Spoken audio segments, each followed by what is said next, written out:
Hello everyone, welcome to our webinar, Argentina and Uruguay Tech Sectors. This month, Argentina and Uruguay are in the spotlight, and we are sharing information about the startup ecosystem in these two great countries of the region.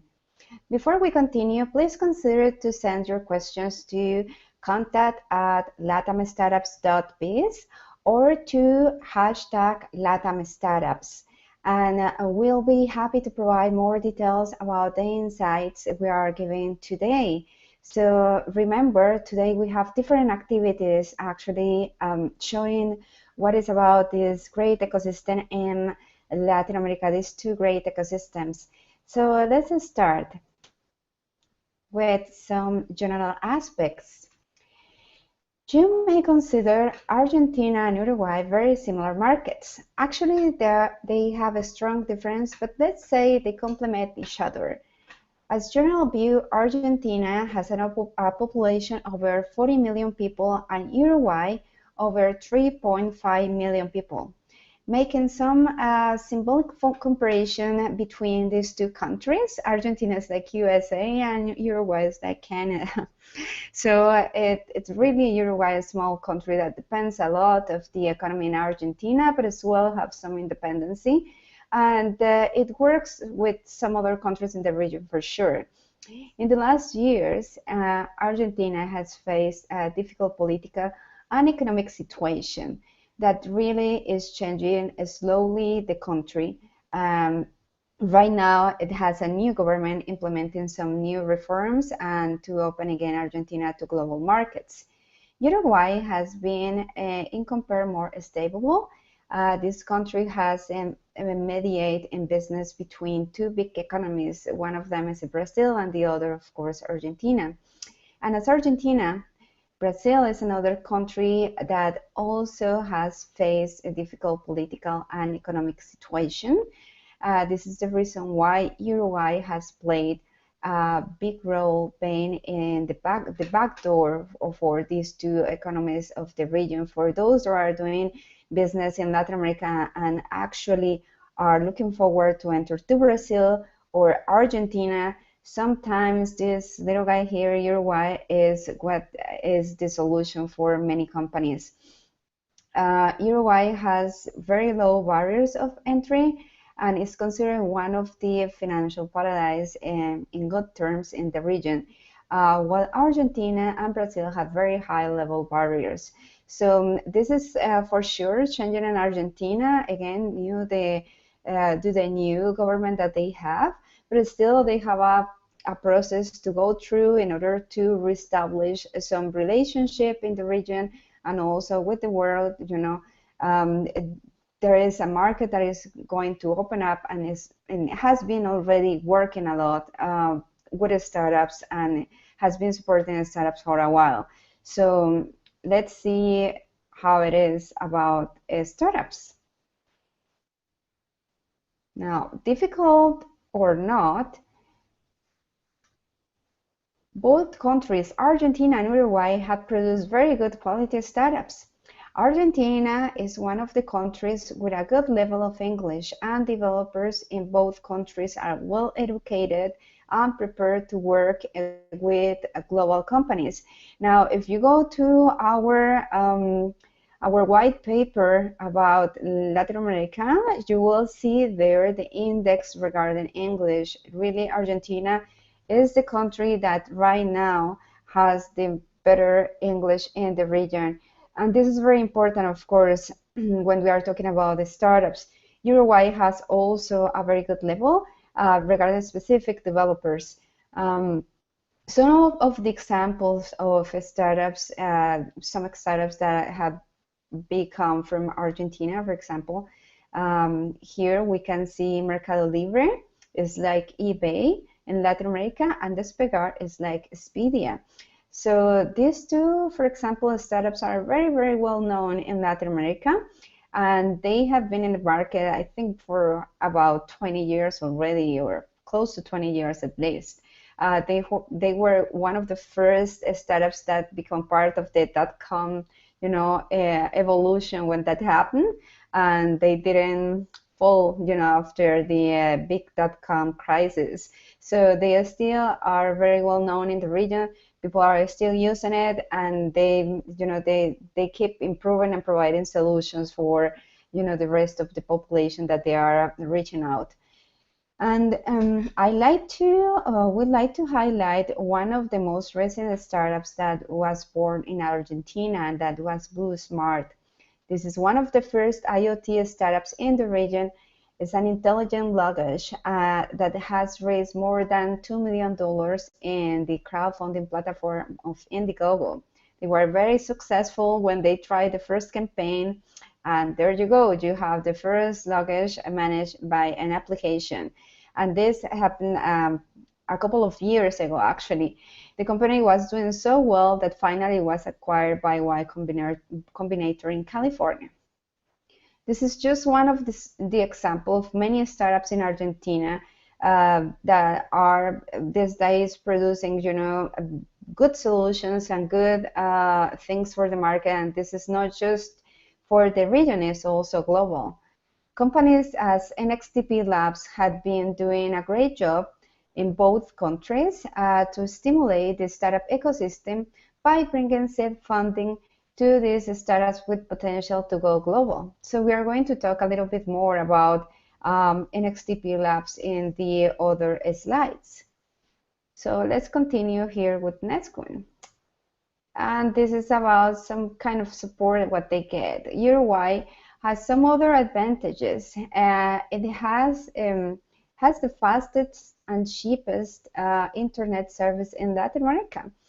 So yeah, you will surprise. It wasn't Chile or Mexico or the others. It's actually Uruguay. Uruguay has one of the best tech parks in Latin America. One example is how strong could be the tech sector in Uruguay. Is the Technology Information Chamber of Commerce of Uruguay. That's an institution that currently has a portfolio with more than 350 IT companies offering products and services to more than 52 markets in the world. So you could see there, this small country for many people is like a small economy, but you can see there that this is actually something happening there that is impacting the region because of the talent and number of startups they normally have from this country.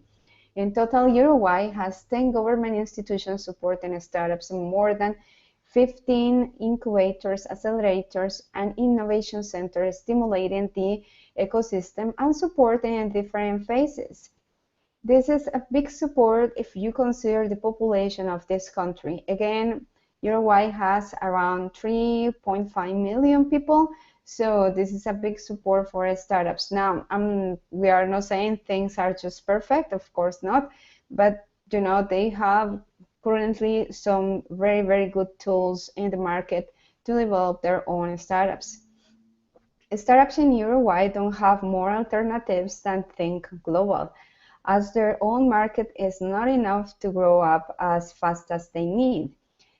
Besides all this, and considering that currently Montevideo, the capital, is the city with best quality of life in Latin America and has one of the most recognized liberal policies in the region, Uruguay remains very conservative in the normal day life.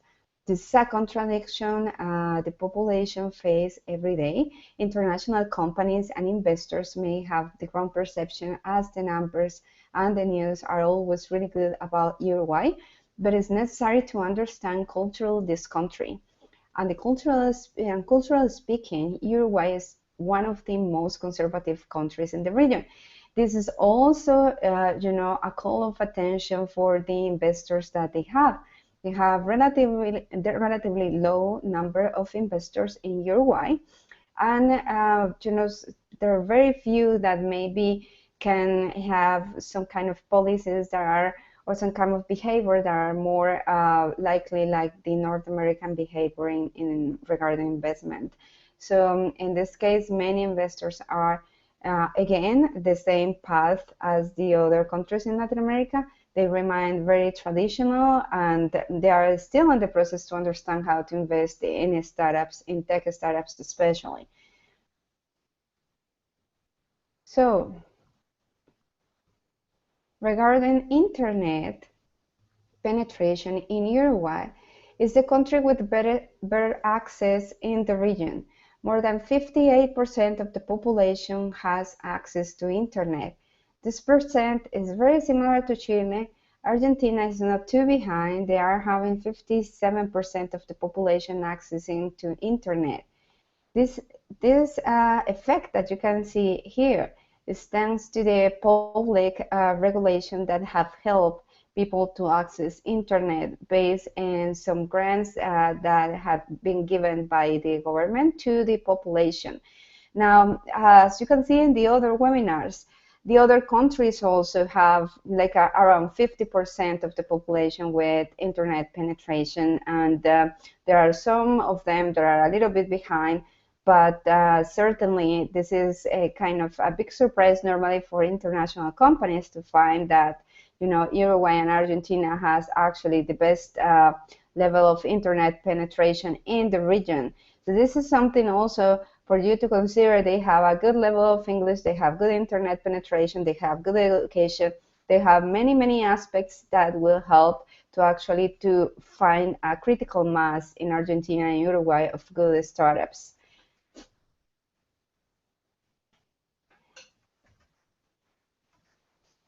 Now, talking about sectors, we are going to start with fintech. We have identified three strong sectors in these two countries developing quickly. And of course, fintech is one of them. As Argentina was facing a very restricted policy to move money and in and outside of the country, startups didn't stop to look for alternatives to help them to do transactions in international markets. This is why Argentina is one of the most representative countries doing transactions in Bitcoins. Currently, restrictions have become more strict in Argentina, and in recent years, as the government struggles to pop up confidence in the peso by restricting the dollar, these restrictions have held the official rate down to around 8 to 1. But the blue rate is what they call, you know, the currency right now. When they exchange, they have kind of like a black market and the official market. So the blue rate is around 10 to 1. Is favorable that dollars determine tourism prices and denominate everything from technology purchases to property. By 2010, for example, Argentinian census, the greatest Buenos Aires area had population achieved over 12.8 million people. There are some spots in the city where Bitcoin is accepted. In Buenos Aires, as reported on CoinMap. So within the cryptocurrency community, CoinMap is widely used to identify Bitcoin acceptance sites around the world. And the total number of sites in Buenos Aires in this area is 78. That's a big number for, you know, Argentina. And to scale the number of these sites to the size of the city, we can divide the sites by the number of people, making the index of Buenos Aires 6.1 sites for every million inhabitants. Argentina leads Latin America by leaps and bounds for Bitcoin development. Sao Paulo, with a population of 20.8 million, shows 16 sites. In Mexico, about 21 million population reported 14 sites of Bitcoin acceptance. And in Santiago, with a population of 63 million, reports six sites that will accept Bitcoin.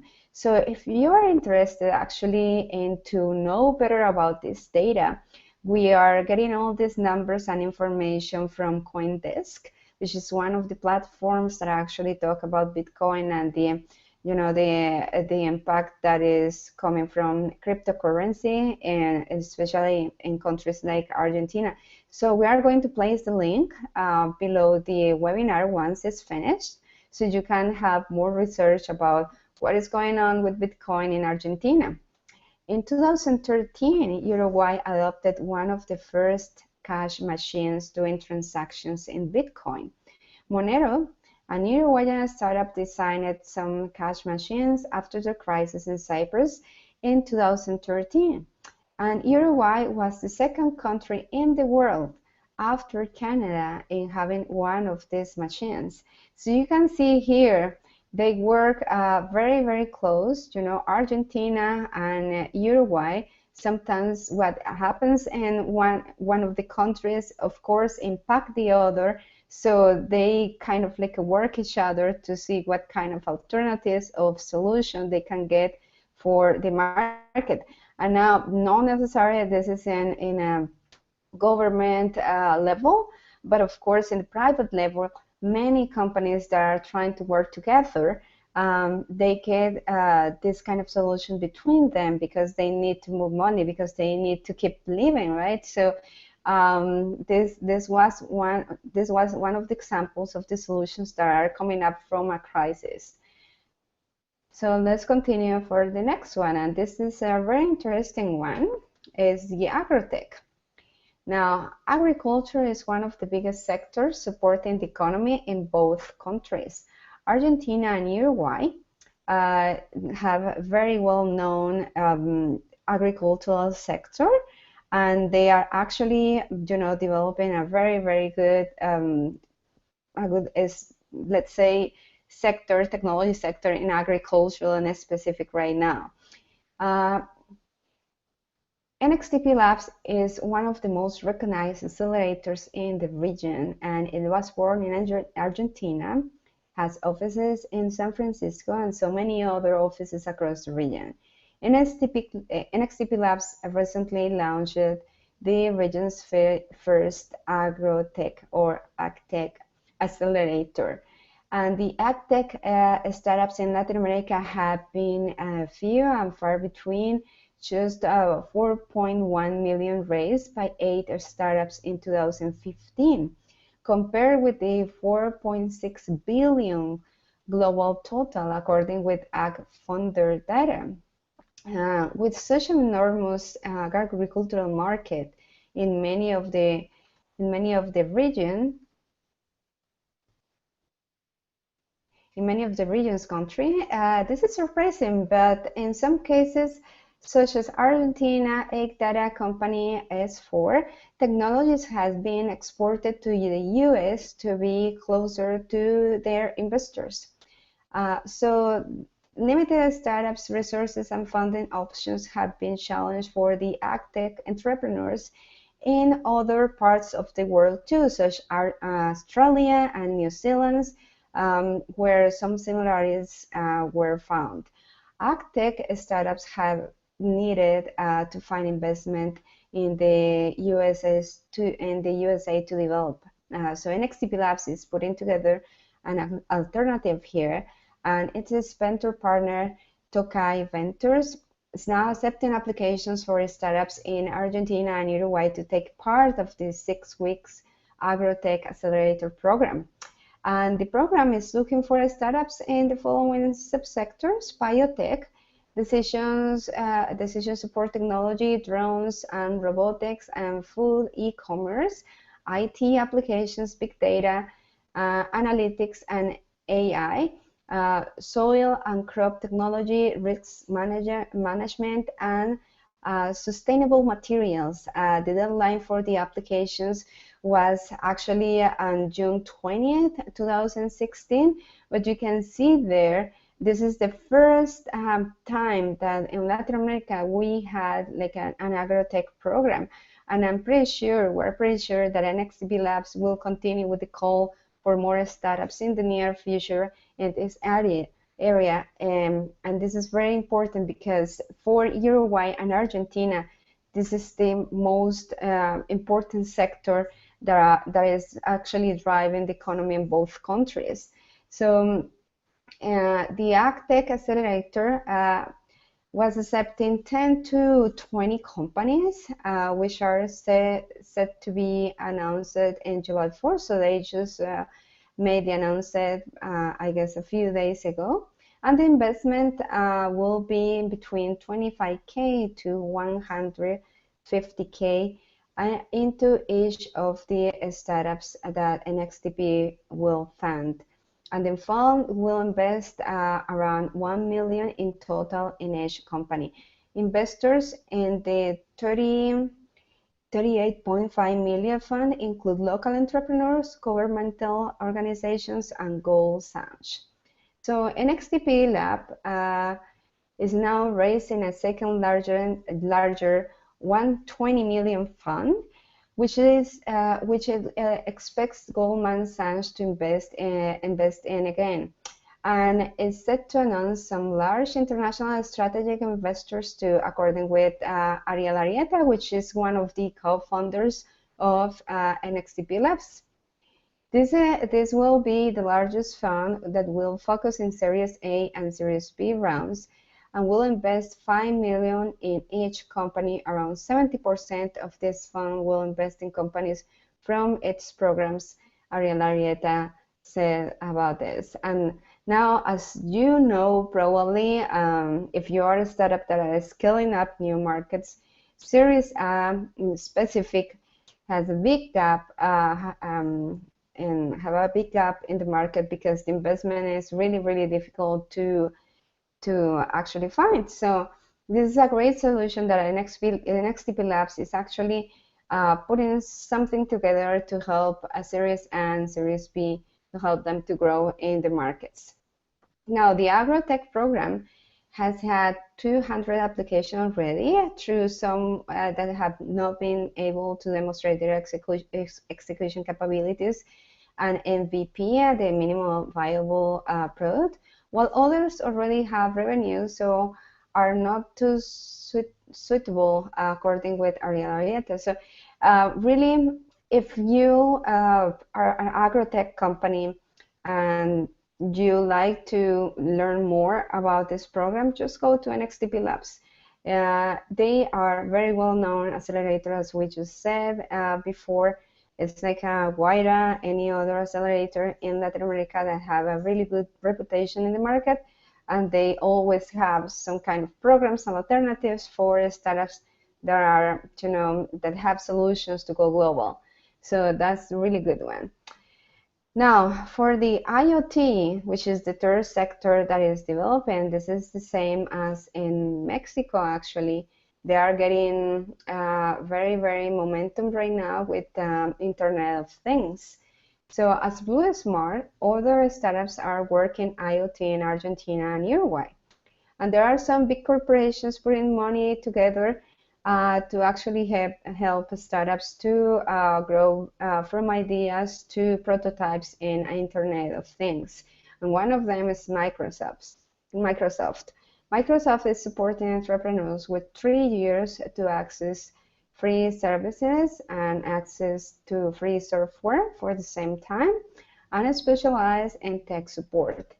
The new government in Argentina also is putting some efforts to add some funding to projects in IoT. And there are several companies that are getting out from the different incubators that the cities in Buenos Aires and Montevideo are developing at this point. Now, it's important also to mention that not just in Argentina in specific, it's not just Buenos Aires, but also Cordoba. Cordoba is really well known in Argentina for being one of the places that is actually developing good startups for the country, and they are also thinking global, just because the situation right now, and that's how all the startups should be thinking always when they start thinking global. So this is a general view of Argentina and Uruguay and the tech sectors, and you can see there are some information. We are going to prepare a white paper with more deep, some deep information about the markets with more numbers and more players around. So you can see that in our white paper.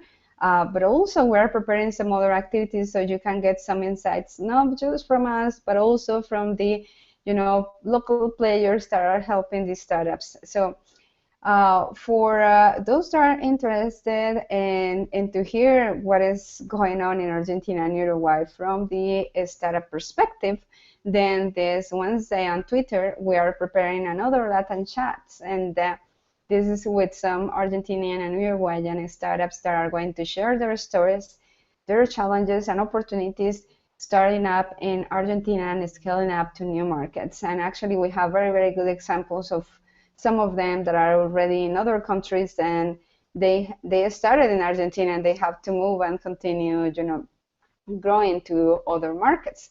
So on Wednesday, please follow the hashtag LatAm Chats, and you can, participate as well, or comment, or just, see the story of these startups that are coming up with us in this conversation. And this is July 13th. Now, on July 20th, we are going to have an opportunity to actually chat with some investors and connectors from the startup ecosystem in Argentina and Uruguay. So there we are going to have some guests, and they are going to share with us what they are doing right now to support the startups and how they, how they connect with the market, what kind of investors do you have in the market, and what they invest in, so you can make some questions to them, and you can interact to them on July 20th. We are going to pass the names of the people, and for sure share the invitation to all of you. And just to finalize, I'd like to remind you, we are preparing our third edition of the LatAm Startups Conference that, by the way, Startup Buenos Aires is going to be there. So represented by Lisa Besserman, who is the CEO of Startup Buenos Aires. And as Startup Buenos Aires, there are so many other players that are also helping international startups. So in a specific, Startup Buenos Aires has a really, really nice story of how they are becoming one of the strongest players in Argentina, and how they are helping international startups to start up in Argentina, and why Argentina, And we are going to have a webinar about the LatAm Startups Conference with more information about the program, the activities that we are going to do in Mexico City, and how we can help you, through connections to scale up to new markets. So please stay in contact with us. We are going to have all this for you ready for October 12th to the 14th. Now, we are going to open up 2 questions. So in case you have any questions, if you are right now on Google Hangout, please go to the group chat. If not, then you can send us a question to contact@latamstartups.biz, or you can send us the question to the hashtag LatAm Startups. So we have one first question already. And this is from Andrew in Toronto. And Andrew is asking about how he can apply to any of the programs of NXTP Labs. Well, I have to tell you, you have to be aware what they are doing. So the best way to understand what kind of programs they are having at this point, when you can apply, is actually subscribe to the newsletter. I'm not sure if they are receiving international startups, how they receive those international startups. They are actually located in 6 different countries in Latin America. So they are in, as far as I know, they are in Argentina, where the headquarters are, and Uruguay. And then they are in Chile, in Colombia, in Mexico, and as far as I know, they have a partner in Brazil. And of course, they have the other office in San Francisco. So you gotta go to the website. If you like, you can send us an email, and we are happy to share the website, and then you can subscribe to the newsletter, and they are going to communicate with you. I'm sure you will find very, very very good programs that you can probably apply with them. About your question, if they are private or public, and no, they are private. This is not like a Startup Chile. They are not supported, as far as we know, by the government. This is private money, so it's an accelerator with private money for state funding. Okay, so guys, if you have any other questions, just let us know. Just send us an email to contact@latamstartups.biz or to the hashtag LatAmStartups, and we are happy to answer any questions you have, or if you need more details about the things that we just presented here in this webinar, just let us know. Thank you so much and have a great afternoon.